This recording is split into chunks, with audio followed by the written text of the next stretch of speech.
Muito bem, voltamos com mais um bloco aqui do Superi Notícias e hoje tenho a honra de receber mais uma vez ela que já esteve aqui no Superi Notícias em 2021 e está agora em 2022. Recebo a gestora empresarial Yasmin Sander.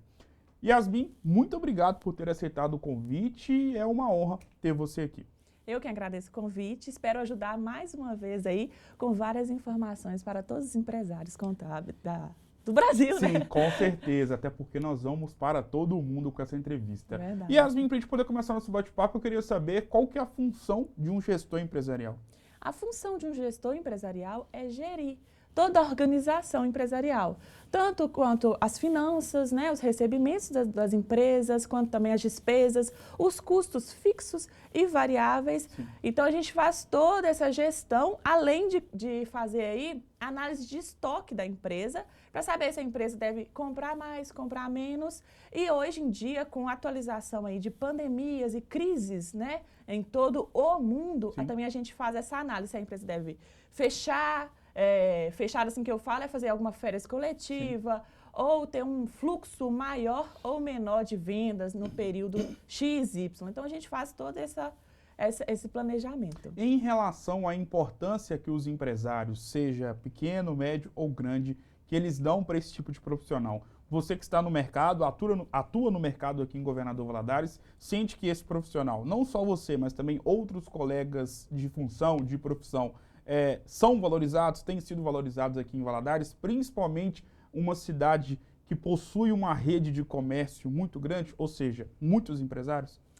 Então, como eles dizem, a gente procura imposto para eles pagarem. A gente tem até esse trocadilho muitas das vezes.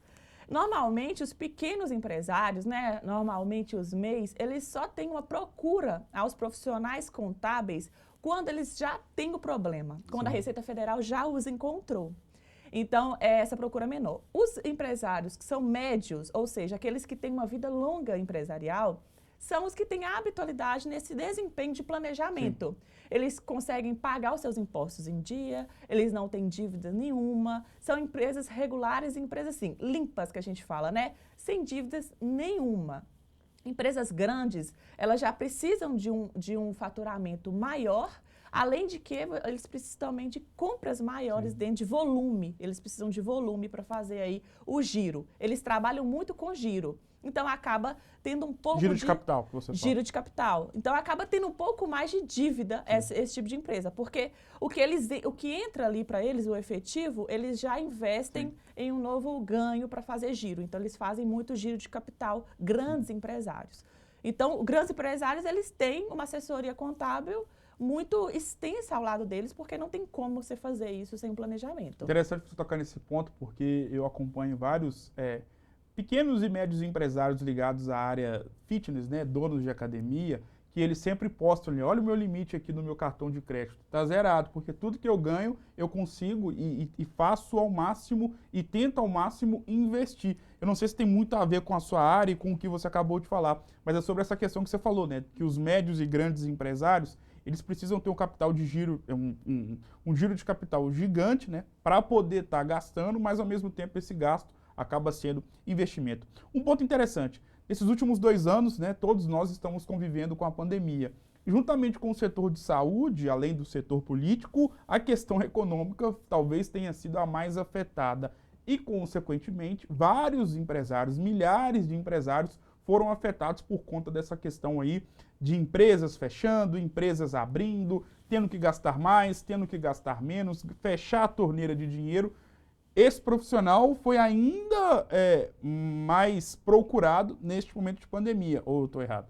Então, na pandemia, as pessoas, elas pegaram-se o fluxo delas e seguraram. Sim. Fizeram tipo uma reserva estratégica, só que não muito inteligente. Sim.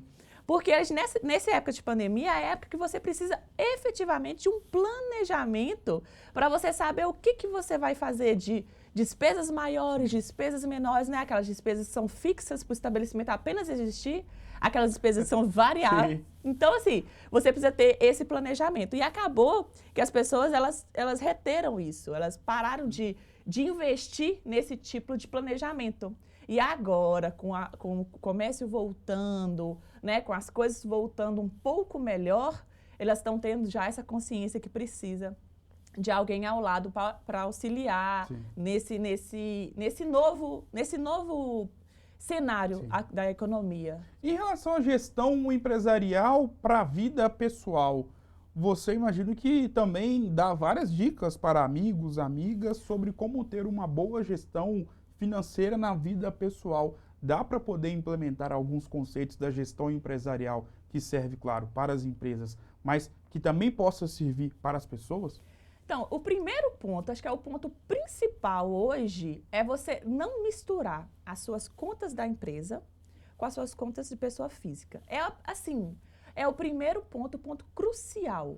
A sua empresa, ela é seu ganha-pão, né? Como as pessoas dizem muito. Então, você tem ali um faturamento, uma receita, ganhou ali um valor X. Você precisa pagar as despesas. O total não é o seu lucro. Sim. Então, isso é a maior dica que eu posso, assim, garantir para você. Dentro desse lucro, você precisa fazer uma reserva de emergência para a sua empresa e você precisa tirar efetivamente o seu salário, né? O empresário, ele tem salário. Então, precisa tirar o seu salário. E desse salário que a gente vai começar a fazer o planejamento financeiro dele. Lógico, o salário dele tem que ser condizente com as despesas que ele tem na vida pessoal. Então, a gente vai fazer a programação de toda a vida pessoal dele, para depois a gente fazer ali uma sequência de investimentos pessoais. Investimentos, né, hoje muito famoso, bolsa de valores, investimentos em imóveis, em compra, construção, todos esses tipos de investimento. Muito então, a gente chega até aí com o empresário, que fizer um planejamento conosco. Eu vou entrar numa seara que você vai entender, porque nós até conversamos sobre isso antes da gente poder entrar no ar. Muitas pessoas reclamam que não tiveram educação financeira, seja nas escolas, isso ninguém teve, e em muitos cursos de universidades, de faculdades. E a gestão empresarial, ela também acaba sendo uma espécie de educação financeira para médios e pequenos empresários, porque o grande empresário já está na estrada há bastante tempo. Mas sobre essa questão da gestão financeira, da gestão empresarial e da educação financeira, você que está na área, imagino que percebe o quanto é importante e o quanto que faz falta a educação financeira desde a raiz, desde a adolescência, na escola, na faculdade. É por aí? É por aí, exatamente. A gente tem aí a comparação mundial com os chineses. Né? Os chineses, eles guardam dinheiro e o brasileiro não guarda, gasta tudo que ganha. Existe muito isso. E no planejamento, você aprende a guardar o seu dinheiro de forma que você vai triplicar o que você guardou. Hoje em dia não existe mais poupança, né? Ou você não guarda mais o seu dinheiro debaixo do colchão.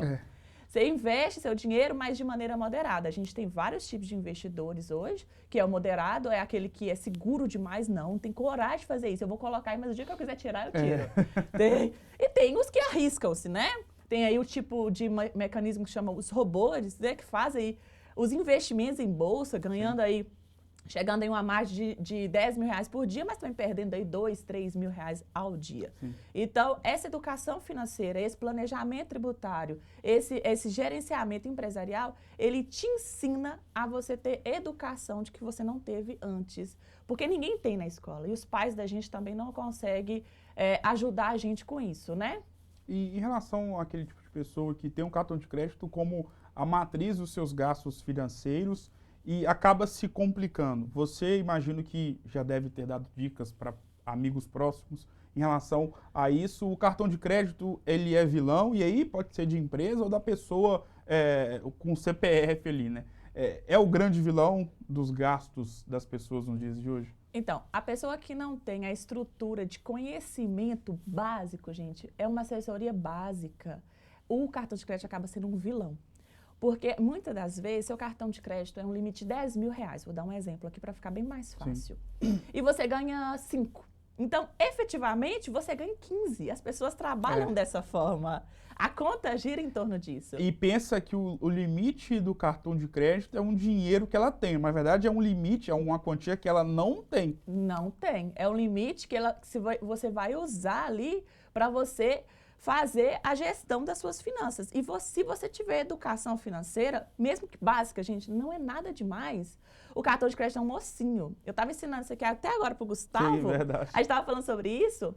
Usa seu cartão de crédito em tudo. Você vai passar ali um pão, R$2, cartão de crédito. Porque ao final do mês, você vai fazer seus lançamentos. Você vai saber aonde você está gastando, o que você pode melhorar e você vai ter um desempenho melhor da finança, né? Com de certeza. tudo. Yasmin, muito obrigado por ter aceitado o convite mais uma vez. As portas, você veio uma vez só no ano passado. Vamos dar um jeito de você poder voltar mais vezes neste ano de 2022. Mais vezes para a gente fazer uma educação financeira melhor para todo mundo, né? Tanto pessoa física quanto os empresários também. Com certeza. Obrigado mais uma vez, Yasmin, e as portas estão abertas para você poder voltar mais vezes. Muito obrigada mesmo, agradeço o convite, espero ter ajudado vocês aí, né? E espero que em 2022 possamos fazer grandes planejamentos, mas que não possamos esperar tanto, né? A gente está vivendo aí novos momentos de crise, aqui na nossa cidade mesmo. A gente está vivendo enchente. E eu vejo muitos profissionais que fecharam-se as portas no final do ano. 2020 também. Em férias coletivas. Provavelmente, esses empresários que fecharam-se as portas em férias coletivas, eles não tiveram uma análise fiscal antes. Porque eles já vieram em meio de pandemia, já fecharam, tendo aí 80% de perda. Agora, em época de prejuízo, na nossa cidade está tendo enchente, eles vão ter aí mais 20% de perda. Então, somando isso, mais aí perdas e custos, vão ter mais de 100% de perda. Nossa, é muita coisa. É muita coisa para o empresário. E acaba que o empresário, muitas vezes, usa aquela palavra quebra, né? Quebra. Então, você tem que ter um planejamento. E se você tiver um planejamento, você consegue ter uma estratégia e não conseguir. Então, espero ajudar, espero vir mais vezes. Claro. E que possamos fazer o melhor aí para todo mundo. Farei o convite, pode ter certeza. Obrigado mais uma vez, Yasmin. O Super Notícias de hoje vai ficando por aqui. Um grande abraço e eu volto em uma próxima oportunidade. Foi uma honra ter você aqui comigo neste bate-papo super especial com a gestora empresarial Yasmin Sander. Eu vou ficando por aqui. Um grande abraço e eu volto em uma próxima oportunidade. Até mais.